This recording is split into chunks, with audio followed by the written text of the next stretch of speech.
Good afternoon, brilliant people. This is Charbert Pergaze, and welcome to Charbert Talks.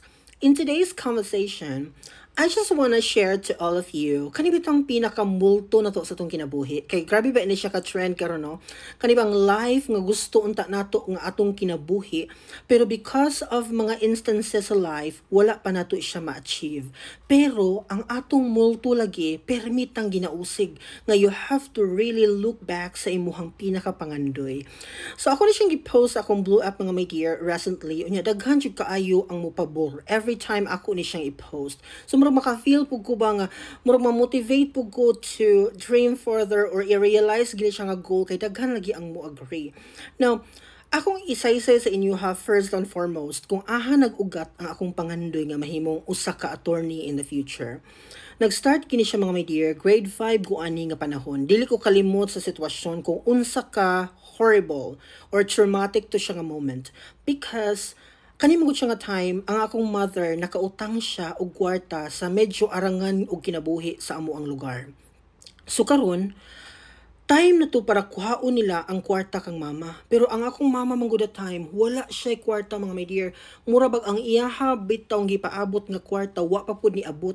So nihangyo siya another palugit na suko man ni ang kaninga family. Dikarto sila ma'am, niadto sa among balay. Grabing syagit-syagit. I can still remember the moment. Fresh pagit siya sa akong hunahuna karon. Gisyagit-syagitan niya yung mama. I was grade 5 that time. Bata pa kay ko adto. And because gusto gid ako siya, gusto na ko i-defend akong mama. Pero bata pa kay ko to, grade 5 pagug ko. So akong gibuhat mga my dear, kaya among balay adto, ani man siya, balay na mo, niya next to our house, balay sa ako ang grandparents, nga adunay dakong kanang luna sa atubangan, no? Kanang area nga puno og Bermuda, ingana siya. Unya ang situation sa yuta naka-slope siya ano nga pwede kang muhigda nya murag iunlan ni mong ulo, makita nimo ang mga bituon. So nihigda jud ko dito sa Bermuda mga dear, og grabe na kong danguy-ngoy og hilak. Grabe na kong hilak ato nga time because gusto na ko protektahan akong mama, gusto ko mo stand in front of them unya akong ipaglaban akong inahan, pero bata pa ko kabalon sa ako pagdepensa akong mama. So wa ko laing nahimo, nidagan ko sa Bermudahan, hilak ko. Yan ingon ko sa myself nga gusto ko mahimong attorney in the future. That was the starting point of everything. Pero sa nagdako mangugo mga my dear, nakita na ko nga maglisod gyud among ginikanan if I'm going to realize this goal. Kay tungod sa kalisod sa kinabuhi, murag nakaingon ko nga ang ako ra yung ikaduhang pangandoy ang ilang kaya ma-provide or ilahang kaya masuportahan. Kay syempre mga my dear, pobre magid ang kinabuhi. So niingon ko nga ako sang ipagpaliban ang akong pagka gusto na ko nga mahimong attorney in the future, mag-teacher na lang usa ko. So mauto nga gi-push na ko nga mahimo gyud kong usa ka teacher. Pero kana siya nga pangandoy mga my dear, wala na siya mawala. Grabe gyud makaingon jud ko nga lahi ra gyud ang multo na do kay muusig gyud siya sa ato every time. So nagdako ko, niabot ko sa high school, ang akong pangandoy nga mahimong abogado wala gyud siya nawala. Up until nag-college ko nga naami subject nga political science 2, kuhaon magina nimo siya kay part magina siya sa imuhang mga subjects, sa imuhang curriculum, minor subject man na siya dito ah. So karon pagkuha na ko ano nga subject mga my dear, mas lalo mang yung ni-ignite ang akong emotion nga kanindot ba di kaayo nga makahibalo ta sa constitution of the country. Unya every time nga mo talk ta aduna tay support nga legal basis gyud gikan sa atong constitution.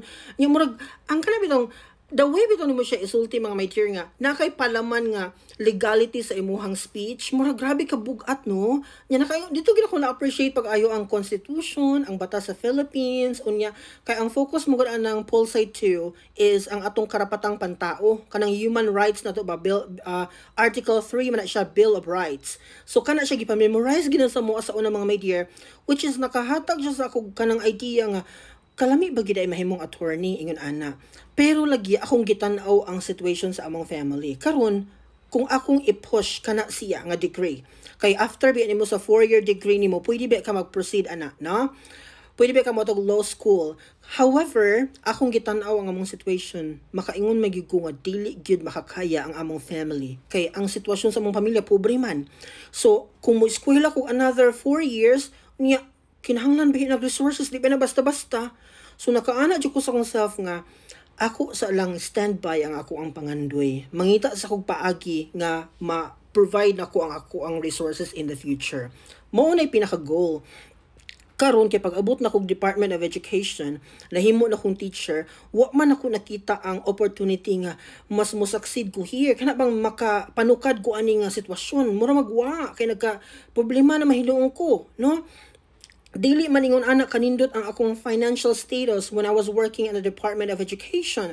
So nakaanak ko nga ay murag wala na kay chance. Murag gidawat nako sa akong kaugalingon mga my dear nga teacher na lang gyud ko ani forever. Murag anak na gid ako akong conclusion adto. Not until the time niabot ni nga opportunity sa ako kaning pagka-teacher nako sa Taiwan. Wala ko niingon nga nadato nako karon. Pero as how I kanang evaluate myself ba, murag makaana ko nga nakaambak na ko gamay, murag ni-elevate na siya gamay, aduna ko'y chance nga mag-save para sa ako ang abugas siya in the future. Mao na akong ginaplano karon nga magbilin-bilin ko gamay nga amount nga pwede na ko magamit, no, for the meantime nga mag-start ako sa Philippines back after a few years here. Kaya para gyud nga makasugod kita, unya ato gyung masuportahan ang kinahanglanon nato ana. Kay syempre di naman ko ganahan nga mo travel pa kog layo. So ang kung walay laing opportunity diha ko sa private school mo eskwela, puhon maluoy ang Ginoo, no?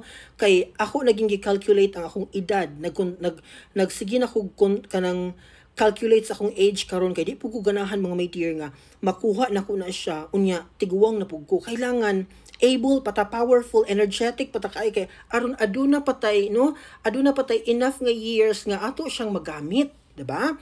Kay ngano makaingon ko mga my dear nga wala ko niingon nga pinaka-bright ko sa tanan ha, pero every time gid ako ni siyang i-share sa akong mga friends, katong mga tinud-anay gid ako nga friends, kay of course katong mga insecure mo anak mo ito lang pag sure diha mura man jud iya kang i-down para di na ka mangandoy, pero katong mga true friends ginako mo ana man gid sila nga sir dako kay kag potential, nakita ginamo sa imuha nga maayo gyud ka, nakita namo nga mopasar jud ka aning bar exam, take one ra gyud ka sir.